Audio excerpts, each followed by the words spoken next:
우리는 하늘의 한 가족입니다. 네. 지난주에 살펴본 것처럼 사도 바울이 디모데를 향하여서 믿음 안에서 참된 내 아들과 같은 너에게 편지한다. 그러면서 이렇게 이제 본격적으로 디모데 전서를 풀어갑니다. 내가 마게도냐로 갈 때에 너를 권면하여 에베소에 머물라 했다. 여러분, 지금 디모데가 어디에 있다는 거예요? 마게도냐입니까? 에베소입니까? 오늘 본문은 내가 마게도냐로 갈 때 너를 명하여 너를 권하여 에베소에 머물라 한 것은 디모데가 마게도냐에 있는 겁니까? 에베소에 있는 겁니까? 에베소에 있습니다. 여러분, 지금 디모데가 에베소에서 머물면서 지금 목회 활동을 하고 있었어요. 예전에 사도 바울이 선교 여행을 떠날 때 마게도냐라는 곳으로 갈 때 에베소에서 마게도냐라는 지역, 여러분 마게도냐는 어디냐면 빌립보가 있는 그리스 땅의 가장 위쪽에 있는 지역을 마게도냐라고 합니다. 무슨 말인지 아시겠어요? 마게도냐, 이탈리아에 뭐가 있어요? 로마, 이탈리아, 마게도냐, 아시아, 그 다음에 어디입니까? 스페인은 서바냐. 그 당시의 땅들의 이름을 우리는 경상도, 전라도, 경기도, 도 이렇게 붙이지만 그때는 냐 이렇게 불렀습니다. 거기에 중요한 도시가 로마고, 마게도냐에서 중요한 도시가 빌립보고, 아가야에서 중요한 도시가 고린도고 이렇습니다. 그리고 아시아에서 중요한 도시가 에베소라는 거예요. 지금 사도 바울이 에베소에 있다가 자기는 마게도냐, 그리스 북쪽을 향하여서 선교 여행을 떠날 때 에베소에 디모데를 남겨뒀습니다. 그 이유가 뭘까요? 오늘 본문은 이렇게 얘기합니다. 어떤 사람들을 명하여 다른 교훈을 가르치지 말라고 해라. 지금 에베소에 여러분 복음을 누가 전한 겁니까? 에베소 교회가 생성될 때 중요한 역할을 한 사람이 사도 바울입니다. 여러분, 이 에베소는 그 당시에 문명의 가장 화려한 곳이 에페소입니다. 에베소는 해변 도시였는데 수많은 물자가 이탈리아, 로마, 그리고 그리스에서 오는 수많은 진귀한 물건들이 어디로요? 아시아를 거쳐서 중국 실크로드, 저기 이슬람 지역과 아랍 지역과 중국 땅으로 가는, 인도와 중국 땅으로 가는 길목에 에베소가 있었습니다. 그래서 돈이 얼마나 많이 왔다 갔다 하는지. 여러분, 돈이 많으면 당연히 누가 많아요? 사람들이 몰리는 거죠. 사람들이 많이 몰리면 장사꾼들이 많습니다. 장사꾼들이 많으면 수많은 질기한 물건들이 거기 있는 거죠. 그래서 거기에는 클레오파트라가 안토니우스랑 연애할 때 한 번씩, 클레오파트라는 이집트에서 살고 있는 여왕이었는데 안토니우스랑 연애하다가 어디로 쇼핑을 갑니까? 에베소로 쇼핑을 갔다는 거죠. 진귀한 물건, 구땡, 루이비땡 이런 것들이 거기에 그 당시에 말하면 그런 물건들이 너무 많았다는 거예요. 화려한 것. 상인들이 그렇게 많이 왔다 갔다 하면 뭐가 또 많이 왔다 갑니까? 사상들이 많이 왔다 가는 거죠. 거기에 가면 수많은 사상가들이 나타납니다. 철학자들이 내 말이 나는 이렇게 말한다 라고 외치는 사람들이 막 생겨나는 거죠. 근데 거기에 에베소에서 디모데가 남겨져서 바울이 개척한 그 교회를 목양하고 있는데 첫 번째 해야 될 일이 뭐냐? 사람들에게 다른 교훈을 가르치지 못하도록 막아라는 겁니다. 사람들이 지금 뭘 하고 있는 거예요? 다른 교훈을 가르치고 있었다는 거예요. 어떤 교훈이었을까요? 다른 교훈은 이런 겁니다. 첫 번째, 유대주의자들이 에베소 교회에서 생겨나는 거죠.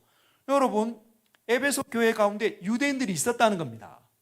유대인들이 예수님을 믿기 시작합니다. 바울이 복음을 그 지역에서 가르칠 때 가장 유용하게 도구로 사용했던, 기회로 삼았던 것이 어디냐면 회당이에요. 회당. 여러분, 회당이라는 말은 유대인들이, 경건한 유대인이 10명이 모이면 회당을 건축해서 거기서 하나님의 말씀을 연구하고 하나님 말씀대로 기도하는 일을 했습니다. 사도 바울이 회당을 통해서 복음을 전파했는데 교회가 막 상기날 때 회당 속에 있었던 유대인들이 하나 둘씩 예수 안으로 들어오는 거예요. 예수님을 믿겠다고 하는 겁니다. 그런데 우리가 아는 것처럼 예수님을 믿으면 정신이 완전히 개조가 되는 게 아니에요. 처음부터. 저와 여러분들이 예수를 믿으면 단번에 성자가 되는 게 아닙니다. 단번에 거짓말을 잘하는 사람이 거짓말을 끊어내는 게 아니에요. 유대인들이 예수님을 믿겠다 말했는데 유대주의자들인 이 사람들이 유대인이었을 때, 즉 예수님 믿기 전에 중요하게 생각했던 그걸 같이 교회 안에 끌고 온다는 겁니다. 그게 뭘까요? 할례와 율법입니다. 할례를 받지 못하면 구원받은 게 아니야. 할례를 받지 못하면 하나님의 자녀가 아니야라고 그 당시에 얘기했습니다. 율법을 지키지 못하면 구원받지 못해. 여러분, 오늘날 적용을 하면 어떤 말일까요? 여러분, 하나님의 말씀을 여러분 묵상하지 못하면 구원 받습니까? 못 받습니까? 여러분 잘 대답하셔야 됩니다. 저의 낚시거리에 넘어가면 안 돼요. 여러분, 하나님의 말씀을 묵상하지 못하면 구원 받을 수 있습니까? 못 받습니까? 자, 퀴즈. 묵상을 못하면, 이 하나님의 말씀을 묵상하지 못하면 구원을 받지 못한다. 손 들어보세요. 자, 아무도 못 들었는데. 자, 그러면 이 성경을 묵상하지 못하면 구원받을 수 있다. 손 들어보세요.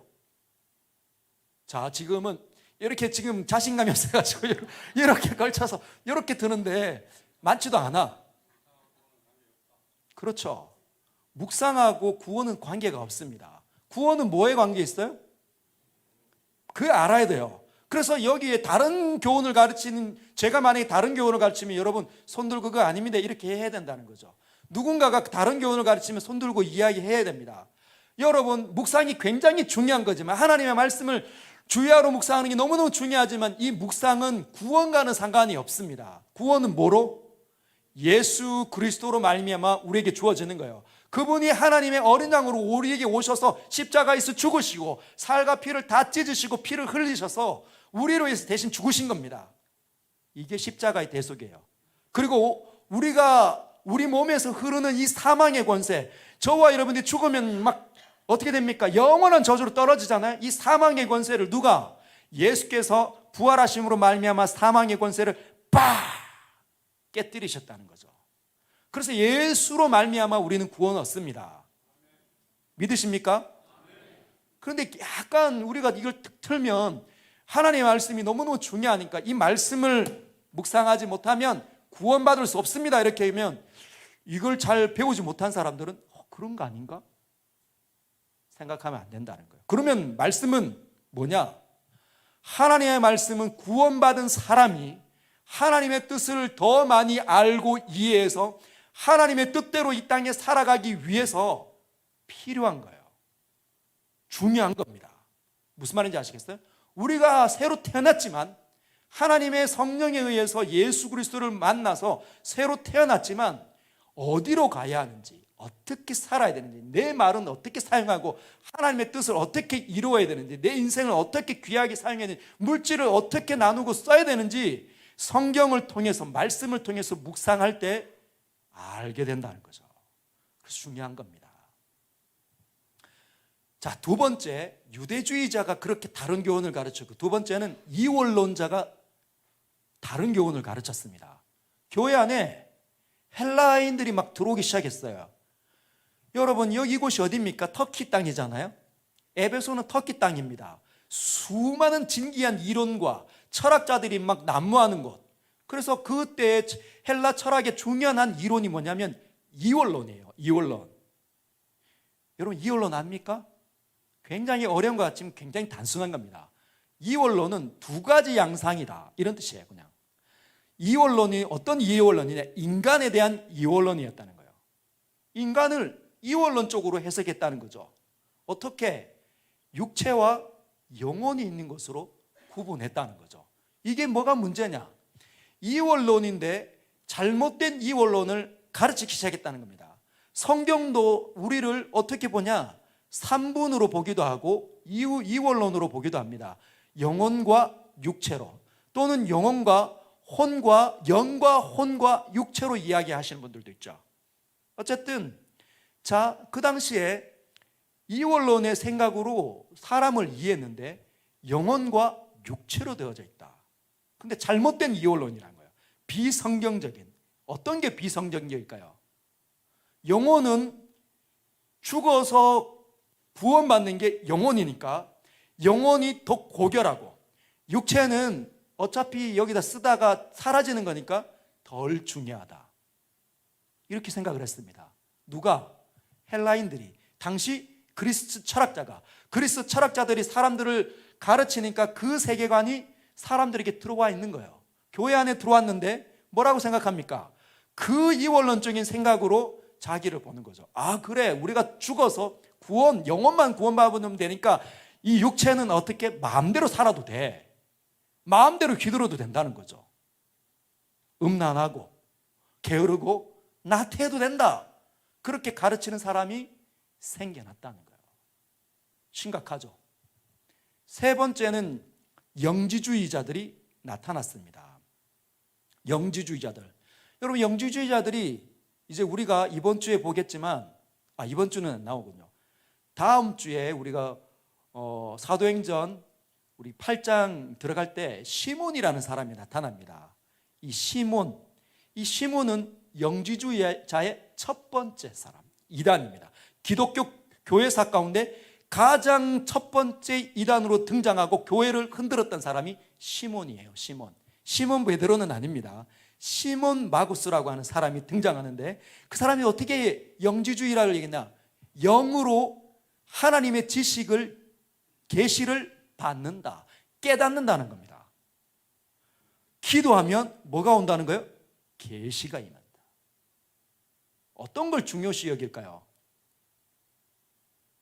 기도하고 내가 가만히 하나님 앞에 묵상을 하고 이렇게 돌을 닦으면 신이 나에게 샥 계시를 주시고 환상을 열어주시고 음성을 주시는 거죠. 그래서 뭐냐? 성경을 가볍게 여기는 겁니다. 기록된 성경을 가볍게 여기고, 그런 계시를 받지 못한 사람들을 어떻게 해요? 천하게 여기는 거죠.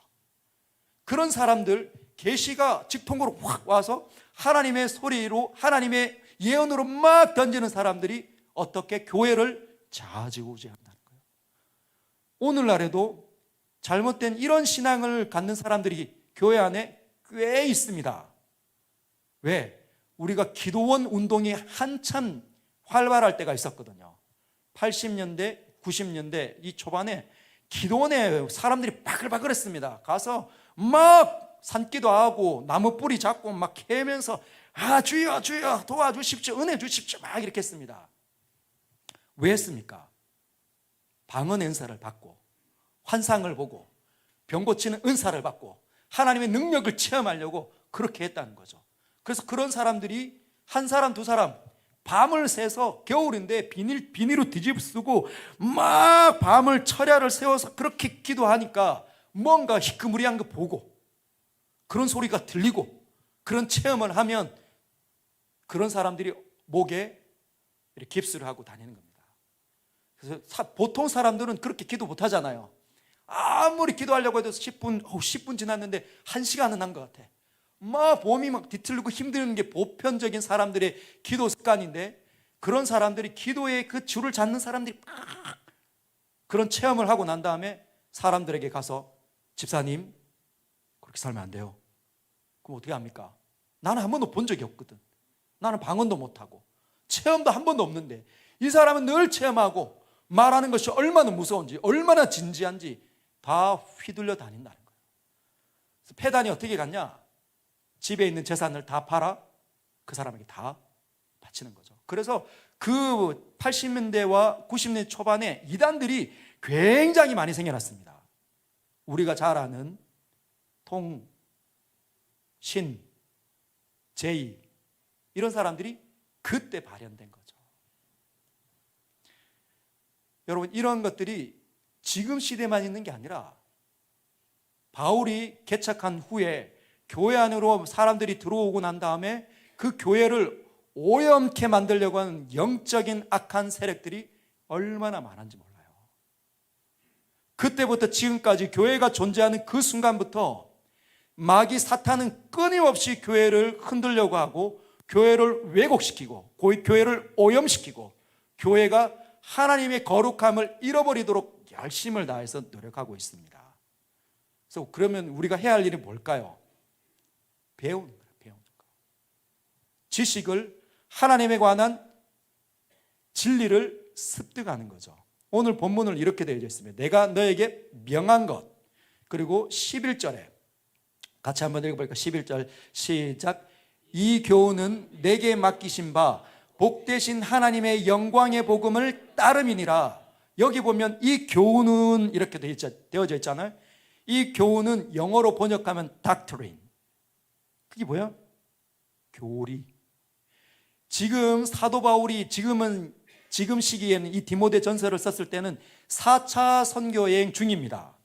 4차 선교 여행. 즉 로마에 압송돼서 끌려갔다가 잠시 풀려내서 선교지를 탐방하고 있었던 그 순간에 어떤 일이 있었냐? 교회가 벌써 만들어지고 난 지 한 10수년이 지나고 있는 거죠. 그때 뭐가 만들어진 거냐? 교리가 만들어졌다는 거예요. 사도 바울이 에베소 교회에서 본격적으로 3차 전도 때 에베소 교회를 찾아와서 복음을 열심히 가르쳤을 때 어디서 가르쳤습니까? 두란노 서원에서. 그 수많은 시간 속에 매일 사람들을 모아서 뭘 했다고요? 교리를 가르쳤다는 거죠. 왜 그렇게 했습니까?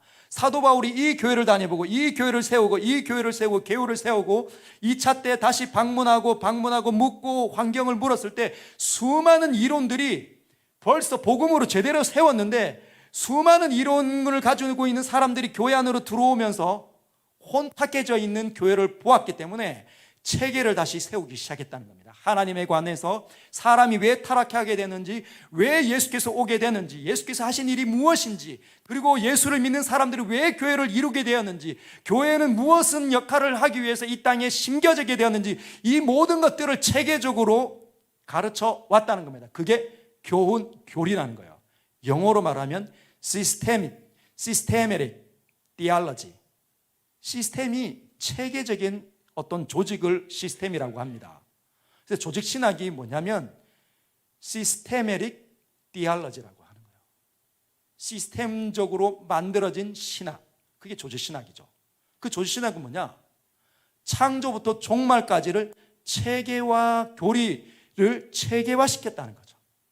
그걸 연구를 하면 정확한 성경이 말하는 시야를 갖출 수 있다. 그래서 어제 시작한 것이 웨스트민스터 소요리 문답 1강을 시작했습니다. 여러분, 웨스트민스터 그 소요리 문답은 왜 만들어졌냐? 중세 때 교회가 타락을 했습니다. 돈으로 성직을 주고 팔고, 그리고 누구든지 성공하고 싶으면 교회에 있는 목사, 즉 사제들한테, 신부한테 가서 돈다발을 안겨주고 뭐라는 거죠? 밭을 사거나 중요한 요직에 들어갔다는 거예요. 그만큼 교회가 타락을 했습니다. 이 타락한 이 교회 때 뭐가 움직임이 일어났냐? 개혁을 해야 된다. 신앙을 개혁을 해야 된다. 칼빈이 일어나고 제빙글리가 일어나고 루터가 일어난 거죠. 그런데 영국에서는 어떤 일이 일어났냐? 수많은 신학자들이, 하나님을 제대로 믿는 사람들이 웨스트민스터 그 교회에 모여가지고 여러 날 동안 이 시스템, 조직 신학을 체계화하기 시작했습니다. 하나님께서는 왜 이 땅에 존재하시고, 성경은 무엇이고, 예수께서 무슨 일을 하셨는지 이 모든 것들을 교리 체계화했다는 거죠. 그것이 웨스트민스터 신앙 고백입니다. 그런데 이 신앙 고백이 대요리 문답인데, 이 대요리 문답을 축약한 것이 소요리 문답이에요. 그래서 이 개념을 저와 여러분들이 알고 있어야 다른 사람들이 말하는 것에 휘둘리지 않게 된다는 거죠. 4절에 보면 신하와 끝없는 족보에 몰두하지 말게 하려 함이라. 여러분, 그 당시에 에베소 교회는 그리스 신화가 판쳤습니다. 여러분이 알고 있는 그리스 신 누구 있습니까? 제우스, 또 비너스, 또 포세이돈, 기타 등등 이런 수많은 신들이 있는데, 이 신들이 인간들처럼 어떻게 합니까? 싸우는 거예요. 시기하고 질투하는 거라. 여러분, 이 신들이 서로 눈이 맞아가지고 연애를 해요. 근데 이 신이 이 여신하고도 눈이 맞아서 연애를 하다가 그 여신이랑 마음이 안 좋아지면 헤어지고 다른 여신하고 썸을 타기도 하고, 이 여신과 썸을 타는 중에 다른 여신과 썸을 타기도 하는 거예요. 그런데 그 여신들이 그 남신 보면서 서로 질투하고 미워하고 싸우는 거죠. 인간 세상이랑 비슷합니다. 신들이. 그런 세계관이 에베소 교회를 일구었던 사람들 속에 들어와 있다는 거예요. 즉, 세상적인 생각으로 하나님을 믿기로 했는데 교회 안에 들어왔는데 세상 관점으로 와 있는 거죠. 여러분, 요즘 아이들이 중학교, 고등학교를 다니면서 뭘 배웁니까? 동성애. 남자와 남자가 서로 사랑해도 괜찮다는 것을 선생님이 가르칩니다, 이제. 여러분, 알고 계세요? 지금 우리가 살고 있는 시대가 그런 시대입니다. 선생님이 그렇게 가르쳐요. 그리고 그걸 부정하면, 누군가가 찌르면 그 사람은 선생님을 그만둬야 되는 세대에 살고 있습니다. 동성애. 그런 세계관 속에 있는 아이들에게 교회에 전도에 대해서 아이들이 들어왔는데 이걸 가르치려고 해도 이게 잘 안 빠지는 거예요. 그래서 뭐라는 겁니까? 교회에 와서 이 신화적인 이 가치관을 가지고 하나님을 믿는 사람들과 자꾸 논쟁을 하는 거예요. 싸우는 겁니다. 왜 그렇게 너희들은 배타적이냐? 너희들은 왜 자꾸 그렇게만 믿냐? 좀 둥글게 신이 하나님밖에 없느냐? 부처도 있고 알라신도 있고 이 신도 믿고 저 신도 믿어야지. 너희만 어떻게 옳다고 이야기하느냐? 이걸 따지기 시작하는 겁니다. 그러니까 어떻게 하는 거예요? 자, 이런 것은 믿음 안에 있는 하나님의 경륜을 이름보다 도리어 변론을 내는 것이라. 여러분, 잘 기억하십시오. 세상의 학문을 가지고 있는 사람들은 자꾸만, 여러분, 세상 것은 선하지 않습니다. 물론 선한 것들이 있지만 퍼펙트한 선이 있는 게 아니에요. 완벽한 선을 가지고 있지 않습니다. 인간이 만들어낸 수많은 이론들은 선해 보이지만 선하지 않아요. 그 중에 하나가 공산주의입니다. 얼마나 선합니까? 함께 다 벌어가지고 함께 나눠 누가 합니까? 아무도 하지 않죠. 선해 보일 뿐이지만 공산주의하는 그 나라들 한 번씩 다 독재합니다. 그리고 다 가난해. 얼마나 피폐한 문화 속에 삽니까? 사람들도 얼마나 잔인하고 얼마나 외골서적인지, 사람들과 함께 둥글게 조화롭게 살지는 법을 모른다는 거죠. 여러분, 그러나 하나님을 믿는 이 교훈, 하나님의 이 세계관은, 하나님의 이 말씀이 주는 그 최종적인 목적은 뭐냐면 사랑이라는 겁니다. 사랑. 한번 따라할까요? 사랑. 그게 5절에 있습니다. 한번 읽겠습니다. 시작. 이 교훈의 목적은 청결한 마음과 선한 양심과 거짓이 없는 믿음에서 나오는 사랑이거늘. 여러분, 이 닥트린, 이 교리, 이 체계적인 하나님의 말씀에 주는 이 진리들의 향연의 이 목적지는 어디냐? 사랑이라는 거예요. 사랑. 근데 그 사랑이 어디서부터 출발합니까? 청결한 마음, 선한 양심, 거짓이 없는 믿음에서 나온다는 거예요. 여러분, 하나님 믿는 사람이 악독하다. 무엇을 의미하죠? 잘못 믿고 있다. 잘못 믿고 있다. 교리가 만들어내는 최종적인 그 사랑이 빠지면 잘못 믿고 있는 겁니다. 지금은 과거에는 잘 믿었는 것 같아 보이지만 지금은 어떻게 변질되어졌다는 거죠. 오염되어졌다는 겁니다. 그래서 말과 행동이 조화롭지 못한 거예요. 사랑이 나타나지 않는다는 거죠. 첫 번째가 청결한 마음. 여러분, 마음에 이 죄가 들어오면 청결함을 잃어버립니다. 이 마음에 쓰레기가, 오염들이, 허물들이, 죄악들이 넘쳐나면 선한 마음이 일어납니까? 내가 죄를 짓고 있는데 선한 마음이 일어납니까? 남을 돕고 싶어 하십니까? 안 된다는 거죠. 벌써 이미 자기 안으로 들어왔습니다. 마음에 어두워지면, 깨끗함을 잃어버리면 시야가 부해지고 아무것도 분별하지 못합니다. 옆에서는 이 사람 지금 왜 이렇게 나빠져 있지? 다 판단 내리는데 본인만 못 보는 거죠. 본인만 안 보입니다.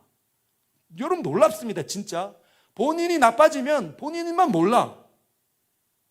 그래서 그때 필요한 것이 공동체, 저와 여러분이 가족이라는 거예요. 제가 뿌얘질 수 있을까요? 뿌얘지지 않을까요?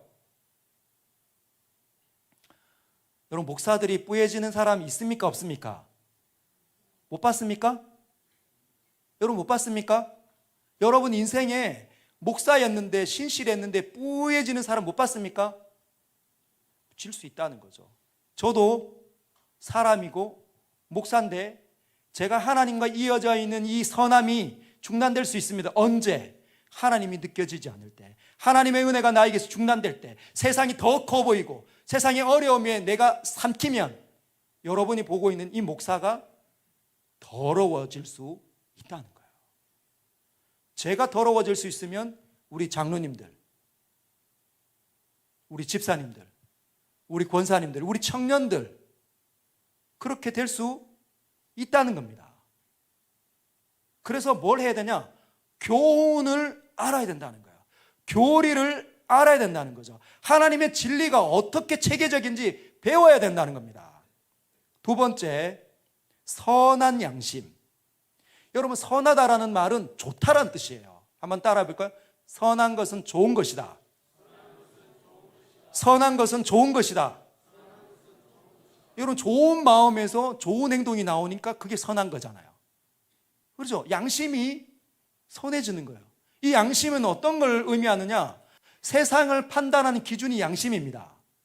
원래는 하나님께서 율법을 주지 않아서 됩니다. 우리가 타락하기 전에는 뭐가 있어서? 양심이 있기 때문에. 하나님께서 우리에게 심겨주신 양심이 있다는 거죠. 이 기능이 있습니다. 그래서 뭐라는 거예요? 저건 나쁜 거야. 저렇게 하면 안 돼. 아이들에게 물어보십시오. 너 거짓말하는 게 좋은 거야, 나쁜 거야? 나쁜 거라고 알아요. 왜 그렇습니까? 하나님께서 심겨놓으신 그 양심이 거기 있기 때문이죠. 근데 이 양심이 인간이 타락한 채로 태어나다 보니까 이 양심이 묻어집니다. 그리고 이 양심이 기능을 제대로 하지 못하는 거죠. 그래서 이것은 나쁜 거야 라고 얘기해야 되는데 언제 안 된다는 거예요? 혈연과 지연과 학연으로 묶일 때 안 된다는 거예요. 이게 분명히 나쁜 건데, 이 사람이 지금 하는 건 나쁜 건데, 뇌물을 주면 지금 안 되는데 양심이 묻어지는 거죠. 왜? 내 사람이니까. 내가 지켜야 된다 생각합니다. 그러면 어떻게 됩니까? 그 부분은 완전히 어두워지는 겁니다. 나빠지는 거죠. 하나님께서 기뻐하는 자리가 아닌데 그렇게 된다는 거예요. 그런데 언제? 교리를 알 때, 하나님의 말씀, 이 창세기부터 계시록까지 흐르는 이 부분에 어떠한 하나님의 진리들이 쫙 연결되어졌는지 이것들을 체계적으로 알면 알수록 뭐가 좋아집니까? 양심이 좋아진다는 거예요. 그게 선한 양심입니다. 이 양심의 기능이 좋아지는 거예요. 그래서 어떻게 하는 겁니까? 거짓말하면 나 지금 거짓말하고 싶은데 이 위기를 넘기고 싶어서 내가 안 했다고 말을 하고 싶은데 하나님을 믿고 하나님의 은혜가 나에게 흐르니까 말씀이 주는 힘이 있으니까 어떻게 하는 겁니까? 미안해. 내가 그랬어. 한다는 거죠. 차에서 내려가지고 다치진 않았어요. 양심이 묻어지면 목 잡고 내리는 사람 보면서 내 양심이 좋아지면 다치지 않았습니까? 한다는 거죠. 언제 좋아집니까? 이 양심이 말씀에 사로잡힐 때 좋아진다는 거예요.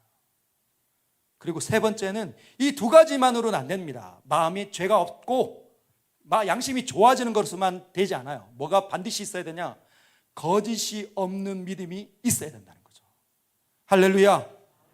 믿음이 진짜 믿음이 있어야 된다는 거예요. 가짜 믿음을 갖고 있으면 안 된다는 거죠.